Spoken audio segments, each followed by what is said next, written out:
Queridos, a graça e a paz de nosso Senhor e Salvador Jesus Cristo. Bom dia a todos.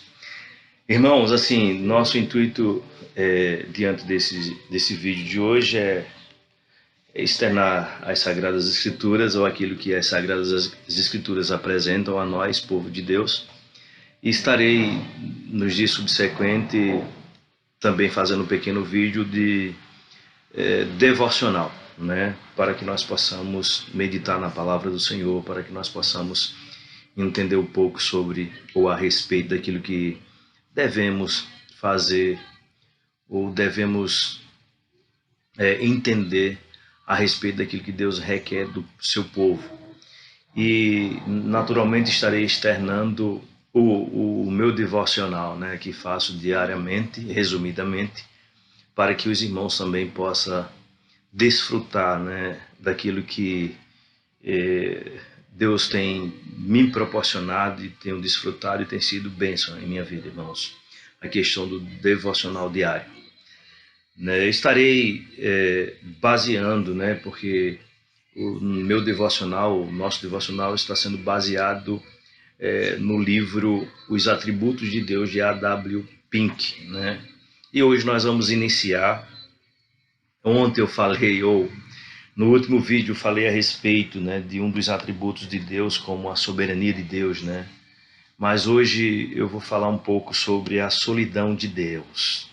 A solidão de Deus, como se dá isso e por que a solidão de Deus.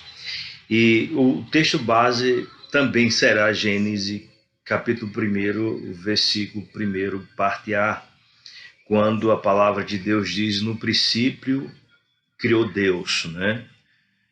E a gente vai tirar esse criou para que nós possamos entender, ou para que nós possamos entender essa questão da solidão de Deus.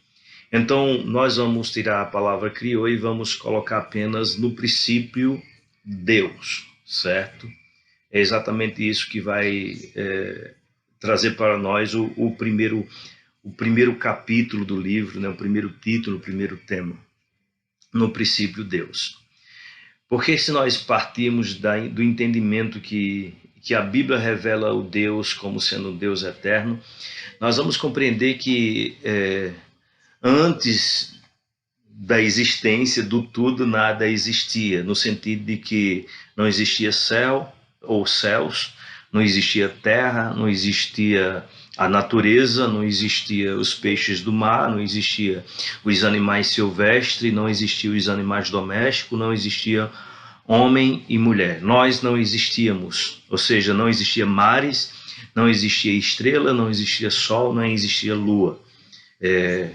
E aí nós caímos naquilo que chamamos de o Deus solitário, ou seja, Deus em uma eternidade, ou se nós podemos nos expressar assim, Deus antes que houvesse todas as coisas, esse mundo qual nós vemos e a obra da sua criação, Deus era autoexistente. Ele não tinha nós para se preocupar conosco, ele não tinha o universo formado para se ocupar com ele. Isso não quer dizer, irmãos, que Deus ele precisa de nós para somar algo em si mesmo, né? Ou Deus precisa de nós para que ele possa ser engrandecido de alguma forma, ou a nossa existência venha aumentar algo em Deus. Não. A nossa existência nada aumenta em Deus. Até porque o livro de Êxodo, no capítulo 15, verso 11, veja a citação, a afirmação da palavra bíblica quando diz: quem é entre os deuses semelhante a ti, Senhor? Quem é semelhante a ti, majestoso em santidade, terrível em seus feitos gloriosos, autor de maravilhas? Quem é semelhante a Deus? Não existe nada mais semelhante a Deus, ou nenhum ser semelhante a Deus, nenhum dos deuses da terra é semelhante a Deus. Lá em Malaquias capítulo 3, irmãos, verso 6 diz: porque eu, o Senhor, não mudo, Por isso, vós, filhos de Jacó, não sois consumidos. Com isso, irmãos, eu estou querendo dizer que, independente de antes da criação, Deus, mesmo subsistindo em três pessoas, veja, nós não cremos em três deuses. É um Deus que subsiste em três pessoas. Porém, esse Deus que subsiste em três pessoas, o que é que nós estamos falando? Ele estava no âmbito da sua solidão. Mesmo assim, nós compreendemos biblicamente que ele não precisava de nós, seres humanos, né, para ser feliz. Ou seja, porque o Deus bíblico é um Deus bem-aventurado em si mesmo.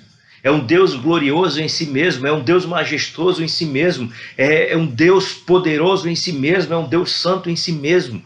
Ou seja, independente de nós entendermos que ele era um Deus só, ele não precisava de nenhum de nós. Com isso, irmãos, aplicando para nossas vidas, eu entendo perfeitamente, à luz das Sagradas Escrituras, ou as Escrituras perfeitamente me faz entender, né?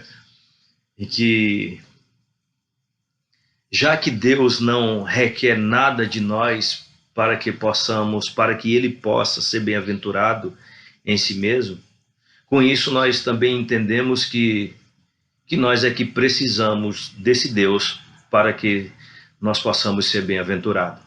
Ou seja, para que nós sejamos felizes, nós necessitamos ardentemente desse Deus o qual nós servimos. Desse um Deus o qual era só na eternidade, mas que nos fez segundo o seu propósito, para que nós viéssemos conhecê-lo, para que nós viéssemos adorá-lo, para que nós viéssemos amá-lo, para que nós viéssemos conhecê-lo. E esse conhecimento, irmãos, só se dá por meio da expressão exata do ser de Deus. Quem é a expressão exata do ser de Deus? Jesus Cristo, nosso Senhor. Então, que possamos, durante esse dia, nos apegar à pessoa do Senhor e Salvador Jesus Cristo, aquele cujo, né, o próprio Deus afirma falar através dele hoje, através do seu Filho. Então, que Deus nos abençoe e que a sua abundante graça seja sobre nossas vidas. Que Deus nos ajude.